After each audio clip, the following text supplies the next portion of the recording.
Bien le bonjour à toutes et à tous, c'est Cryptéo, on se retrouve comme tous les matins pour faire le point sur les news macro, éco, crypto, tu connais la chanson, merci à toi d'avoir cliqué sur la vidéo. Si tu veux avoir un autre merci dans les commentaires, viens lâcher un commentaire, même le petit commentaire avec un smiley ou un let's go, ça fait toujours plaisir. Et surtout, lâche un like, ça te prendra 2 secondes et c'est le meilleur soutien que tu puisses faire à la chaîne Blockchain Capital 2023 si tu aimes le contenu. Et si tu aimes un petit peu ce qu'on te propose, n'hésite pas à t'abonner, sachant qu'on est à peine à ça des capacités qu'on peut vous proposer. C'est juste que là on utilise tout notre temps sur l'organisation qu'on a actuellement. Et le but du jeu c'est de se staffer pour qu'on puisse avoir plus de temps pour te faire plus de contenu et plus de contenu, surtout de qualité, etc.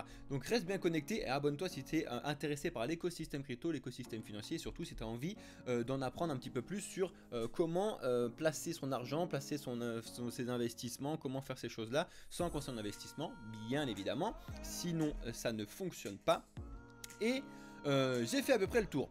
Donc, merci à toi et let's go pour les news. Je vais te montrer directement la petite map qui est bien au vert aujourd'hui, hein. Les seuls qui sont dans le rouge, c'est des stablecoins et le ton. Bref. Au sommaire de la vidéo, on va voir donc des points très importants comme tu l'as vu dans le titre. On va voir surtout ce qui se passe autour de Binance encore et toujours. Binance en ce moment, décidément, c'est vraiment compliqué. D'accord, je sais même pas où est le BNB là-dedans, mais quand même il doit être dans le vert sur... je l'ai pas vu, bref il est quelque part mais je l'ai pas vu. Bref. Très important, je vais revenir aussi sur une news qui va me permettre de t'apporter des informations très importantes que tu dois savoir quand tu arrives dans le monde de l'investissement et quand tu fais un petit peu tes propres analyses pour te dire tiens est-ce que ça c'est intéressant ou pas. Il faut que tu saches ce que je te dis juste après. Très important, on va revenir sur les news de réglementation et tout qui sont très compliquées en ce moment. On va revenir sur KuCoin, on va revenir sur l'Europe et une petite analyse de ce qui se passe sur le côté minage. Pareil, je vais me servir de cette partie là pour t'expliquer quelque chose. Bref. Donc vous le voyez bien, on ouvre dans le vert et il y a des fois des endroits qui sont bien plus verts que d'autres.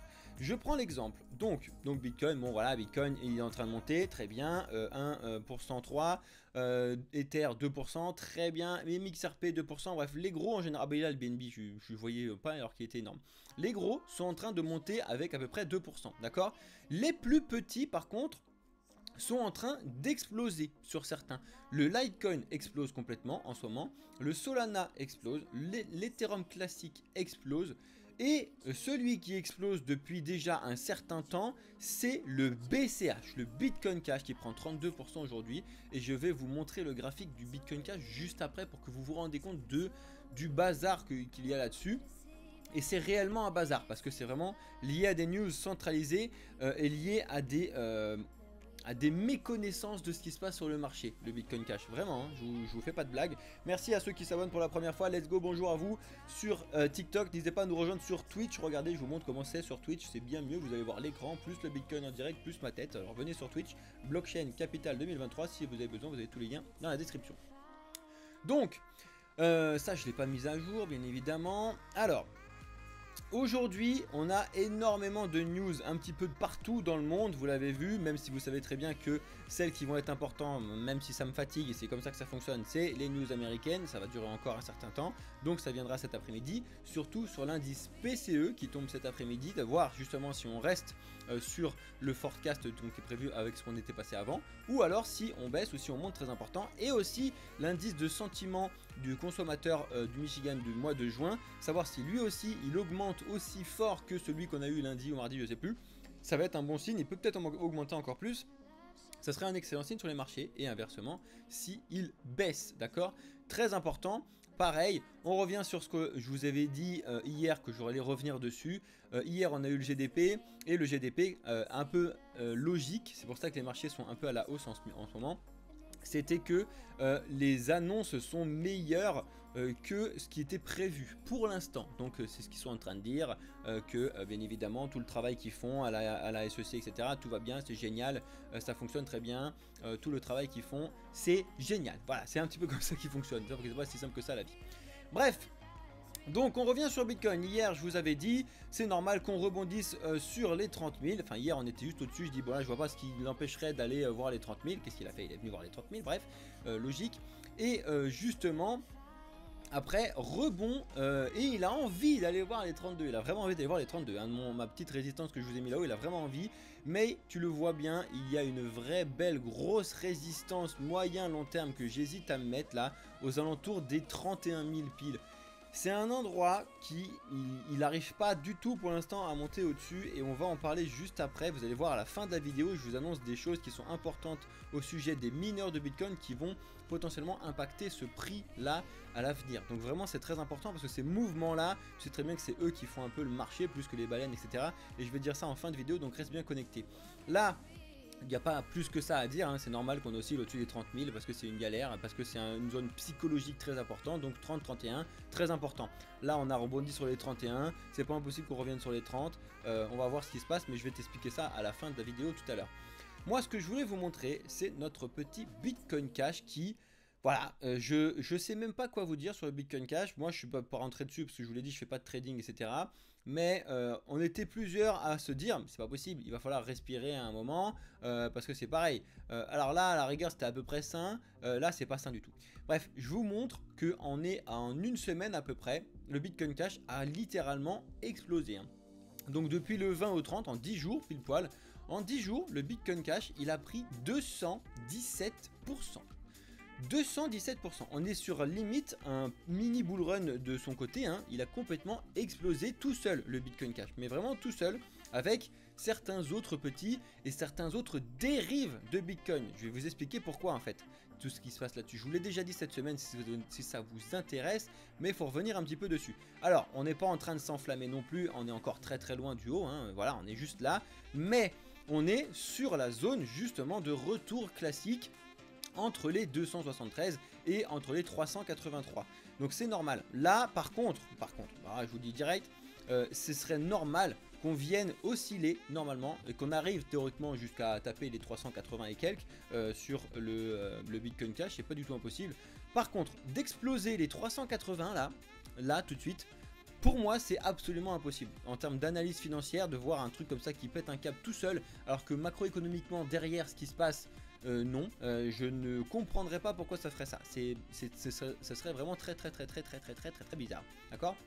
Donc là, venir sur les 380, c'est pas impossible. J'ai même envie de me mettre du coup les trucs parce que sinon après vous allez oublier ce que je vous dis.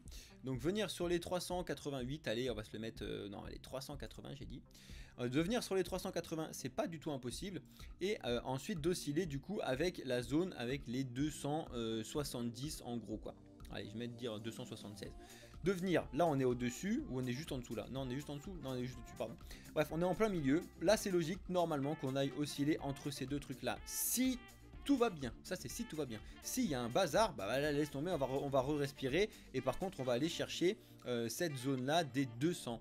C'est pas du tout impossible et je vais vous le mettre parce que j'ai envie de surveiller quand même ce qui se passe sur le Bitcoin Cash actuellement. Parce que c'est assez important et de revenir donc sur les 200. Les 205 là, très important. Je vais me le mettre en bleu celui-là. Bref, à surveiller. Donc ça vraiment c'est tous les points qu'il faut surveiller très rapidement sur le Bitcoin Cash. Donc tu le vois, moi je vais surveiller tout ça de très près et on reviendra dessus les prochains jours. Mais vraiment explosion du Bitcoin Cash. Et pourquoi je vous explique ça? Parce que je me sers de ces news là pour vous montrer un petit peu ce qui se passe actuellement. Pourquoi le Bitcoin Cash monte? Ben parce qu'il y a le nom Bitcoin dedans. Et oui, c'est aussi simple que ça. Parce qu'en fait, malheureusement, le Bitcoin monte. Et en fait, on a EDX Market qui a été une plateforme d'échange d'institutionnels qui s'est mis aux États-Unis. Et comme tu le sais très bien, enfin, tu es censé le savoir, les États-Unis, en termes d'éducation, ils sont très mauvais du monde, de ce qui se passe dehors. Hein. Tu leur demandes de foutre la Belgique sur une carte, c'est terminé. Bref.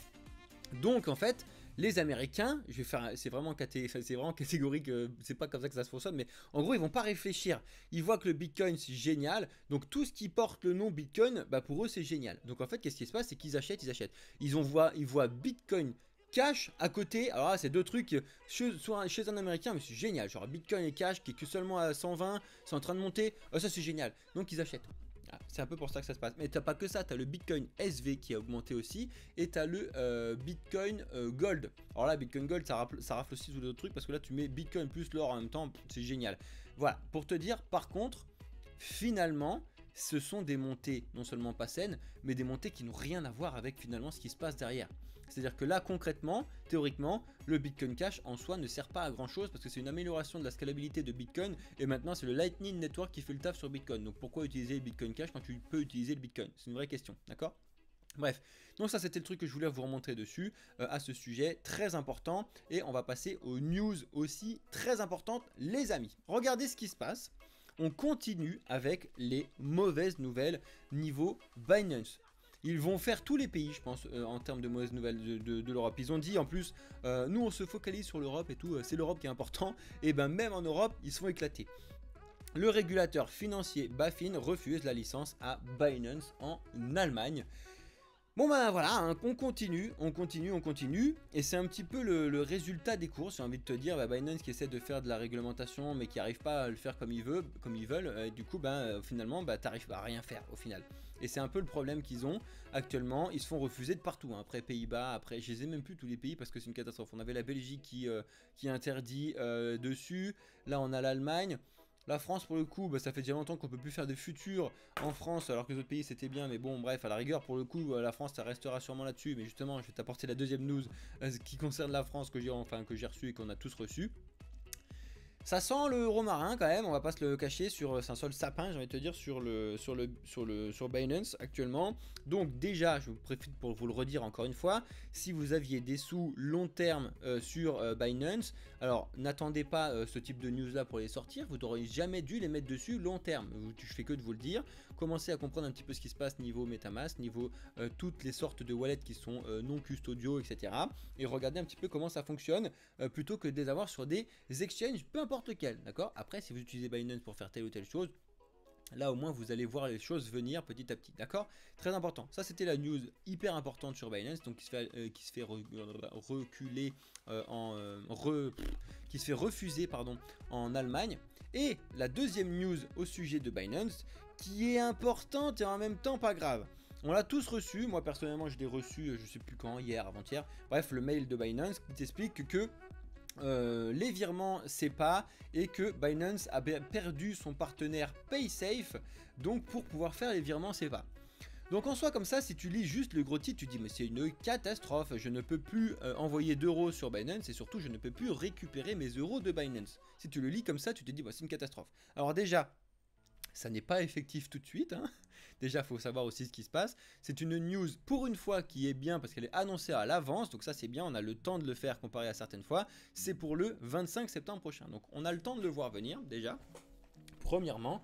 Et deuxièmement, ça n'est pas si grave que ça, parce qu'en fait tout simplement c'est juste qu'ils ont perdu le partenaire PaySafe Payment qu'ils avaient, et du coup en fait ils sont en train d'en récupérer un autre, je sais même pas s'ils l'ont déjà ou s'ils sont en train de le récupérer, bref.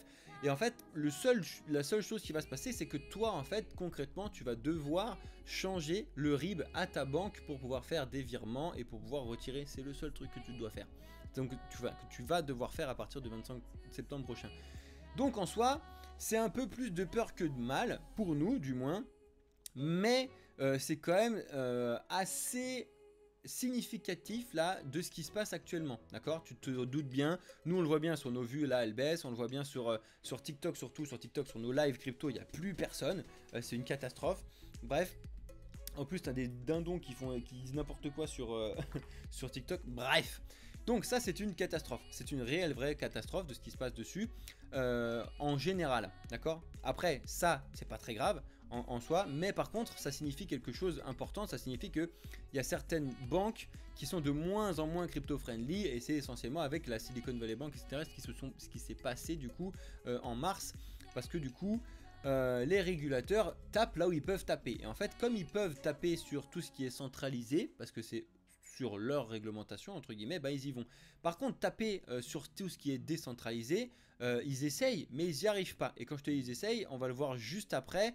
On a une réglementation en Europe qui sont en train de faire n'importe quoi sur les stablecoins, reste bien connecté là-dessus. En tout cas, si vous avez votre compte sur Binance, vous avez reçu le même mail que moi, ne paniquez pas. je vous le répète, si vous avez des fonds long terme sur Binance, sur KuCoin, sur Bybit, n'importe quoi, c'est complètement débile. Vous les déplacez, vous les mettez sur un wallet non custodial. Si vous ne comprenez pas ce que je vous dis, venez sur le Discord pour que je vous explique directement tout ce que je vous dis. C'est le but du jeu de Blockchain Capital, bien évidemment. Et si vous utilisiez Binance et que vous utilisez à 100% Binance, c'est pareil, je vous l'ai déjà dit, il faut que vous diversifiez vos plateformes d'échange de crypto-monnaies. Il faut que vous ayez un compte chez quasiment toutes les plateformes du top 10, top 15 que tu peux trouver sur CoinMarketCap, pour la simple et bonne raison que il peut se passer un FTX n'importe quand, n'importe où, d'accord? Très important. Et vaut mieux avoir 10%, 10%, 10%, 10% partout 10 fois et de risquer 10% de tout ton truc, hein, plutôt que de mettre 100% à l'endroit et d'être complètement bloqué après, surtout quand on en a besoin. Voilà, donc ça c'était le point très important. Ensuite, ça y est, ça par contre c'est une excellente nouvelle. Enfin, s'ils commencent à tous faire comme la République slovaque, même si ça m'étonnerait, ce serait vraiment top et ça fait plaisir qu'il y ait enfin des pays qui commencent à comprendre comment ça fonctionne. Qu'est-ce qui se passe dessus? Ils sont en train de revoir à la baisse l'impôt sur les cryptoactifs. Enfin, ils arrivent sur un pourcentage qui commence à être acceptable. Donc, on était à 24% je crois en Slovaquie, puis après on était à 19%, donc c'était déjà bien moindre de notre bêtise qu'on a de notre flat tax à 30% sur l'écosystème crypto, c'est n'importe quoi. Encore une fois, je vous dis qu'il faut payer ses taxes et ses impôts et tout, c'est normal, c'est complètement normal, c'est nécessaire, c'est tout ce qu'il faut, tout ce que vous voulez. Mais il faut le faire de façon logique et saine. Et foutre 30% quand on connaît pas ce qui se passe, c'est complètement débile. Donc, pour le coup, la République slovaque, elle est en train d'arriver sur quelque chose de très sain et de très logique. Et ils se sont dit exactement ce que je fais que dire de base. Il vaut mieux récupérer 7%, parce que là c'est 7%, je vous l'ai toujours dit, il faudrait qu'ils mettent le taux d'impôt à 5,5 ou à 7,5 ou à 7, enfin bref, il faudrait sur ces taux là, et pourquoi? Pour la simple et bonne raison qu'il vaut mieux taxer 100% des gens à 7% plutôt que de taxer 1, 2, 3, 5% des gens à 30%. Parce que c'est réellement ça qui se passe. Les gens, quand ils voient « Ah ouais, tu veux me taxer à 30%? Bah écoute, très bien, je vais aller au Portugal, je vais aller machin, je vais aller bidule, je vais aller chouette, parce que là-bas, au moins, ils m'embêtent beaucoup moins. » D'accord? Très simple. Par contre, si tu dis du jour au lendemain, en France hein, par exemple, et ben l'écosystème crypto, maintenant on va le taxer à 7% ou à 5,5%, tout le monde va venir et tout le monde va payer. Et tu fais le calcul très rapidement, il suffit que tu verras, il y a une courbe qui s'inverse, mais dès le début, bref, ça c'est un petit peu des déformations professionnelles d'analyse financière, bref, il vaut mieux récupérer 100% vaut mieux récupérer 7% de 100% des gens plutôt que de récupérer 30% de 5, 6, 7, voire 10% des gens. D'accord? Très important, parce que c'est exactement comme ça que ça fonctionne. Donc ça fait plaisir et j'espère que d'autres pays vont suivre un petit peu cette chose-là. Et surtout, j'espère qu'ils vont vraiment communiquer sur les résultats derrière. Ils vont expliquer, voilà, en 2022, par exemple, ben, personne n'a payé ses impôts. Puis bim, en 2023, les gens payent leurs impôts parce que du coup, on a baissé le truc. Et puis, au final, on s'y retrouve largement. J'espère qu'ils vont pouvoir faire ça. Bref. Ensuite, autre chose, et ça se concerne aussi Binance, etc. Vous le savez, Binance, parmi d'autres, hein, se sont vus interdire entre guillemets et délister les crypto-monnaies qui sont, les cryptos qui sont avec des, avec des notions de privé, donc les privacy coins. Horizen fait partie de toutes ces cryptos et vous savez que Binance était revenu sur cette situation, c'est pour ça que je vous ai fait une vidéo aussi dessus, on en a discuté, et par contre ils en avaient dit ouais en fait ok, mais parmi toutes les privacy coins on va quand même dire que celle-là c'est bon, celle-là c'est bon, celle-là c'est bon. Horizen ne fait pas partie de celle-là c'est bon, Monero ne fait pas partie de celle-là c'est bon. Par contre le Zcash fait partie de celle-là c'est bon. Donc qu'est-ce qui se passe concrètement? C'est que Zcash c'est un privacy coin mais il est accepté, Monero c'est un privacy coin mais il n'est pas accepté, Horizen c'est un privacy coin et il n'est pas accepté. Ce que je veux vous montrer en plus de ça dans cette news là, vous devez savoir d'où viennent les projets. Pourquoi? Parce que c'est important. Tu vas voir que les trois que je t'ai cités, enfin surtout il y en a deux que je t'ai cités qui sont très importants. Pas parce que effectivement Horizen il est tout seul, maintenant il a sa propre blockchain et tout, enfin c'est vraiment son propre projet tout seul, etc. Mais en termes de valeur et de solutions et de réponses à certains besoins, c'est intéressant de savoir d'où ça vient. Horizen, vous devez savoir que c'est déjà le changement de nom, je me suis noté tout à l'heure sur ma feuille, du Zencash, ça s'appelait comme ça avant, ils ont juste eu marre de s'appeler Zencash et ils ont changé en Horizen. ils se sont dit que Zencash était trop proche de Zcash. Donc en fait, ils ont changé en Orizen, d'accord? Zencash, trop proche de Zcash.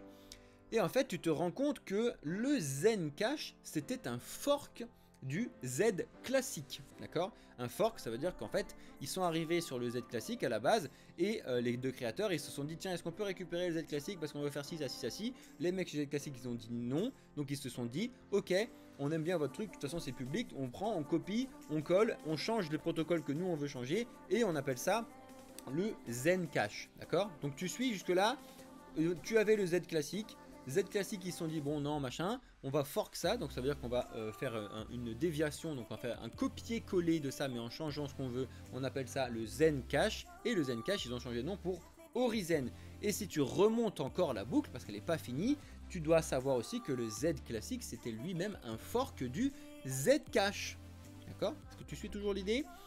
Pourquoi je te montre tout ça? Parce que c'est intéressant de se dire que finalement le Orizen il part du Zcash, d'accord, qui est toujours là, hein. Le Zcash lui pour le coup est toujours autorisé, enfin est de nouveau autorisé, alors que Orizen non. Donc c'est à dire que les changements qu'ils ont fait au fur et à mesure de faire des forks, ça n'est plus accepté. Alors tu dois regarder un petit peu ce qui se passe et tu dois savoir toutes ces corrélations et comprendre comment ça fonctionne. Et si tu veux remontrer jusqu'à la fin de la boucle, tu dois aussi savoir que le Zcash est lui-même un fork de Bitcoin. Voilà, c'est le Bitcoin, mais je sais même pas s'il n'y a pas encore un autre fork au milieu.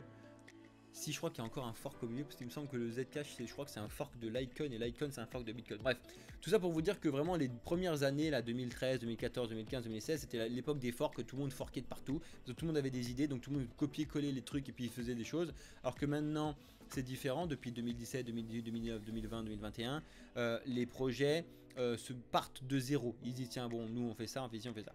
Et il n'y a plus beaucoup moins de forks, d'accord? Les forks qui sont plutôt en interne parce qu'il y a des problèmes que autre chose. Donc vous devez connaître un petit peu toutes ces corrélations qu'il y a entre les projets, c'est vraiment très important. Et tu vois, hein, Bitcoin, Litecoin, Zcash, Z classique, Zencash, Orizen, bouam, t'arrives à faire tout ce truc là alors que ça vient tout le temps du même truc. Mais tu dois savoir, si tu investis sur le Orizen, tu dois savoir pourquoi tu investis sur l'Orizen, d'accord? Pourquoi tu investis sur l'Orizen et pas sur le Z classique et pas sur le Zcash? Alors le Z classique, je te réponds directement parce que le Z classique, voilà pourquoi tu réponds pas dessus.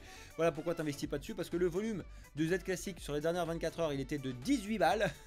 Autant vous dire que la crypto, elle est complètement décédée, hein. Et la capitalisation boursière, c'est 435 000 balles. Donc vraiment pour vous dire qu'elle est complètement décédée. Donc effectivement, le Z classique, il n'y a plus personne qui est dessus. Par contre, tu vas sur le Zen, effectivement, le Zen, tu regardes l'Orizen, bim, eux, ils sont quand même sur quelque chose d'assez intéressant, avec du 9 millions de volume par jour et une capitalisation boursière de 118 millions, 14 millions, tiens, ils se mettent à jour en dire, avec 14 millions de volume, et bon, ça change, je vais changer toutes les secondes. Bref, 118 millions de capitalisation boursière, donc ça, c'est le Orizen, mais en fait, tu te rends compte que le papa, quand même, c'est toujours le Zcash. Moi, j'aime beaucoup le Zcash, je suis rentré dans les cryptos de base un peu avec le Zcash, et eux, ils sont toujours à 531 millions d'investis et 32 millions de volume. Le Zcash est toujours très important et en plus de ça il est en train de monter actuellement, forcément parce que déjà tout le monde monte et surtout parce que eux ils se sont vus autorisés au final. Ils se sont dit oh, c'est un truc de ouf, nous on est des privacy coins et pourtant on se fait autoriser. Alors c'est pareil, tu dois aller pousser un petit peu les informations pour savoir ce qui se passe derrière. Ok, vous avez compris ce que je voulais vous dire avec ça? On continue. Ça c'est une petite news surtout pour les Suisses, je sais qu'il y avait des Suisses tout à l'heure. Bon bah le rachat de Crédit Suisse par UBS, vous doutez bien que UBS il fait un gros ménage là-dedans et il enlève tout le monde.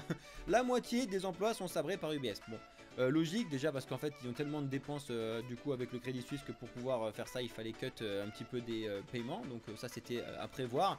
Et d'autre part aussi comme ils ont envie de racheter un peu la vision, ils disent bon bah le travail qu'ils ont fait c'était pas bien. Donc on va rechanger tout ça et on va essayer de mieux fonctionner. Très important. Ensuite, une autre news très importante, et c'est un peu, moi ça me fatigue ce genre de choses, mais en même temps ils sont obligés, mais bon ça me fatigue. Mais tu dois maintenant, chez KuCoin, si tu as un compte chez KuCoin, tu dois obligatoirement passer ton KYC si tu veux continuer à profiter des services de KuCoin. Voilà, bon bah c'est comme ça, qu'est-ce que je te dise. Et ce sera à partir du 15 juillet. Tous les nouveaux devront remplir leur KYC alors qu'avant il n'y en avait pas, et ceux qui sont déjà existants, donc moi le premier, hein, on doit remplir un KYC si on veut continuer à avoir accès au service.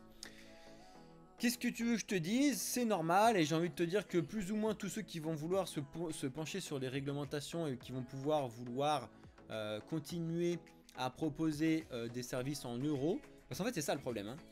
Sinon en vrai ils en auraient rien à faire. C'est parce que le problème c'est qu'ils ont besoin de tes euros pour vivre, et ils ont besoin d'avoir un partenaire bancaire pour que toi tu puisses retirer tes euros. C'est complètement débile mais ils sont obligés de faire ça.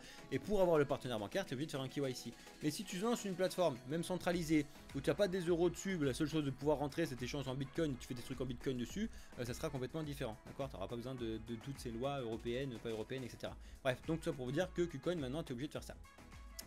On revient rapidement sur ADA, je sais que je vous en parle beaucoup, alors c'est pas forcément en termes de prix, à chaque fois c'est en termes d'utilisation, et là pour le coup c'est une petite comparaison de Benjamin Cohen qui vous explique les derniers bull bear market qui se sont passés, et en fait tu te rends compte que en bleu donc c'était le bull bear market de surtout le bear market de 2018 à mars 2020, donc la baisse que tu as eue, et en orange là c'est la baisse qu'on a depuis septembre 2021 à maintenant. Et en fait ce qu'ils veulent expliquer avec ce graphique c'est qu'en fait certes ils sont en bear market mais qui résistent bien mieux que les autres premièrement, et qui résistent bien mieux que l'ancien bear market, et ça s'explique justement par les mises à jour qu'ils ont fait actuellement. Je vous ai déjà parlé d'Hydra, je vous ai déjà parlé des gens qui sont très attirés par l'écosystème d'ADA, qui est vraiment assez intéressant pour le souligner. Je vous rappelle aussi que le créateur d'ADA fait partie des créateurs d'Ethereum, et il y a aussi le Luxo qui est un des autres créateurs d'Ether qui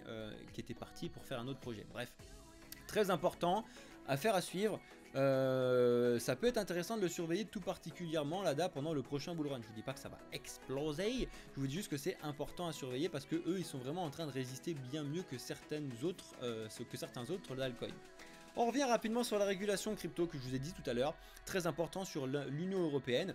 Qu'est-ce qu'ils veulent faire? Tout simplement, ils veulent réguler les smart contracts, c'est-à-dire qu'en fait, donc tu signes des contrats sur la blockchain, eux qu'est-ce qu'ils veulent faire? Ton contrat, n'oublie pas quelque chose, quand tu le signes sur la blockchain, il est enregistré dans un bloc, et puis le bloc il est passé, puis terminé. Eux ce qu'ils veulent faire c'est pouvoir revenir sur ce bloc, revenir sur ce contrat, et potentiellement changer des termes qui sont dedans. Non, non, et non, et non, c'est pas possible déjà, c'est pas possible, donc il faut arrêter ces bêtises. La seule chose que tu peux faire, c'est dans un autre bloc plus loin, de révoquer ce contrat. Ça on vous l'a déjà dit, tu dois payer du coup des nouveaux frais de gaz, etc. Parce qu'en fait, concrètement c'est un autre contrat qui annule celui-là, mais c'est pas en fait celui-là où tu vas changer des trucs dessus. Ça faut que l'Europe elle comprenne. Je ne comprends pas les gens qui bossent à l'Union Européenne et tout. J'ai vraiment envie d'aller faire des cours là-bas pour leur expliquer un petit peu les trucs de base pour qu'ils puissent poser les bonnes questions. Mais là les gens ils sont là-bas en train de dire mais attendez les gars, pourquoi on se pose des questions? Ils font des contrats, nous quand on a un contrat qui va pas bien, eh ben on le prend, on le change et tout va bien. Non, sur la blockchain tu ne changes pas un contrat qui a été mis sur la blockchain. Non. Donc il faut arrêter de faire n'importe quoi, et quand ils savent un petit peu ça, ils vont pouvoir se dire bon ok, bon, et ben en fait concrètement qu'est-ce qu'il faut qu'on fasse? Il faut qu'on bosse à la création du contrat. Et là oui, à la création du contrat, de réfléchir pour que le contrat soit vraiment carré, qu'il soit propre, qu'il y ait vraiment toutes les lignes dedans, etc. Si tu veux, je m'en fous, fais ce que tu veux, discutons là-dessus, ça c'est très bien. Mais revenir et de laisser du coup la porte ouverte à tous les contrats, et de revenir après de dire sur certains on aura envie de revenir dessus pour leur péter. Non, non et non, ça ne fonctionne pas, la blockchain elle ne fonctionne pas comme ça, donc ça ne fonctionnera jamais comme ça. Donc ils vont pouvoir faire toutes leurs réunions qu'ils veulent au Portugal, à Lisbonne, où ils veulent, là tous ces petits fous là, et ça servira à rien. Voilà, ça c'est dit. Bonne journée à eux. Et on finit avec quelque chose de très important que je veux vous montrer là-dessus. C'est que actuellement, tu le vois avec cette analyse de Glassnode. Donc Glassnode, pour vous faire un petit récapitulatif, c'est ceux qui vont surveiller tout ce qui se passe sur la blockchain. Donc en fait on sait très bien quels sont les comptes qui appartiennent aux mineurs de Bitcoin, parce que les mineurs ils arrivent tous sur un même compte, et en fait tu te rends compte que actuellement le méga pic rouge que tu as, c'est les mineurs de Bitcoin qui envoient leurs Bitcoins sur des exchanges. Qu'est-ce qui se passe quand tu envoies tes Bitcoins sur un exchange? C'est pour les vendre. C'est pour les vendre. Donc oui, effectivement, c'est eux qui font le marché. C'est les mineurs qui font le marché parce que c'est eux qui font tourner Bitcoin, entre guillemets, d'accord? Donc en fait, c'est très important de surveiller ce qu'ils font quand ils le font, d'accord? Et là, si ils sont en train de prendre leur Bitcoin, qui sont en train de revendre en masse comme ça, alors que eux c'est vraiment des gens long terme, hein, c'est pire que toi et moi, eux sont vraiment sur le long terme parce qu'ils en minent, ils en fabriquent, ok, très important. Si là actuellement ils en vendent, c'est tout simplement que pour eux, le prix qu'on a actuellement, à savoir 31 000 $, c'est le meilleur prix qu'ils peuvent avoir sur les prochains mois. Encore une fois, je vous dis pas que ça y est, c'est terminé, on va redescendre, machin truc et tout, mais c'est un petit peu, j'essaie de prendre le contre-pied de ce que tu trouves partout, où là, pour l'instant, toutes les news qui tournent, c'est let's go, on repart en wall run, let's go à 45 000, let's go, ça part, génial, les 20 000 ils sont loin derrière nous, tout ce que tu veux, machin truc, etc. Mais en fait, quand tu te penches, sur les news concrètes sur le marché, tu te dis qu'il y a quand même des signes qui sont importants. Et les mineurs de Bitcoin ne font clairement pas n'importe quoi. S'ils ont décidé là actuellement de vendre, c'est premièrement bien évidemment qu'ils ont besoin de cet argent là pour pouvoir combler leurs dépenses, etc. Ça, on est complètement d'accord, parce qu'ils ont des dépenses d'électricité, des dépenses d'investissement, des dépenses de tout ce que tu veux, ça c'est sûr. Mais justement, ça, ils les auront toujours. Et en fait, ils préfèrent vendre à 31 000 sur ces dépenses-là pour prendre un petit peu d'avance, plutôt que de les vendre à 20 000. Parce que du coup, tu perds beaucoup de ce que tu aurais pu faire, ok? Et c'est un signe très important. Donc là, on est vendredi. Je ne sais pas ce qui va se passer ce week-end, parce que j'ai bien évidemment pas de boule de cristal. Je ne peux pas vous dire qu'on va redescendre là, ou je sais pas quoi, ou qu'on va pas remonter. J'en sais rien. Par contre, mon but du jeu, c'est de vous apporter les informations. Ok. Ensuite, quand je vous apporte ces informations, le but du jeu, c'est que vous fassiez un plan et que vous vous teniez à ce plan. D'accord. Si votre plan là, c'est d'être en achat de Bitcoin sur le long terme, bah, continuez, achetez quand vous voulez, faites ce que vous voulez. Si votre plan, par contre, est ultra court terme, d'être sur du trading, etc., différent. Faites votre plan, faites-le bien et on avance. Voilà, donc on a fait le tour des news, les amis. Je suis rentré dans la vidéo de 10-15 minutes comme Monsieur Rabbit, je l'ai vu passer tout à l'heure. Bonjour à toi, Monsieur Rabbit. On était sur une vidéo de 10-15 minutes. Spoiler alert, elle a fait 30 minutes. Désolé les amis, j'espère que la vidéo en tout cas vous aura plu sur YouTube. Si vous n'avez pas encore lâché votre like, vous n'êtes toujours pas abonné à cette chaîne quand vous avez vu cette vidéo, eh ben, c'est le moment de le faire. Et venez regarder les autres vidéos qu'on vous a postées. Et surtout lâchez vos likes, c'est le meilleur soutien que vous puissiez faire à la chaîne. Merci à ceux qui regardaient la vidéo sur YouTube. Je vais rester en direct avec nos amis sur TikTok et sur Twitch. Excellente journée, soirée ou nuit pour ceux qui sont sur YouTube. C'était Cryptéo pour le projet Blockchain Capital. Ciao les amis.